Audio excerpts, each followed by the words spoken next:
তাহলে জিকিরের জগতে সবচেয়ে শ্রেষ্ঠ জিকিরের নাম সহিহ ইবনে হিব্বান, মুস্তাদরাকে হাকিম, দুইটা সহিহ হাদিসের গ্রন্থে হাদিসটা এসেছে।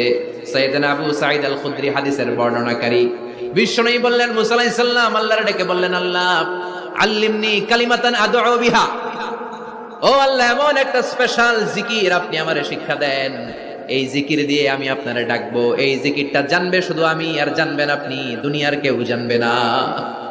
এমন একটা জিকির শিখান যে জিকিরটা কেউ জানে না, জানবে শুধু আমি আর জানবেন আপনি।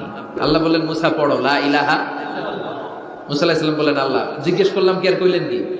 লা ইলাহা ইল্লাল্লাহ এটা তো জাতীয় জিকির, কথা কন, এটা তো ইন্টারন্যাশনাল জিকির, এটা তো সবাই পারে। আমি তো চাইছি এমন একটা এক্সক্লুসিভ যেটা আপনি আর আমি ছাড়া কেউ জানে না, শুধু জানবেন আপনি আর আমি। আল্লাহ বললেন, মুসা এর চাইতে শ্রেষ্ঠ জিকির আমার কাছে নাই।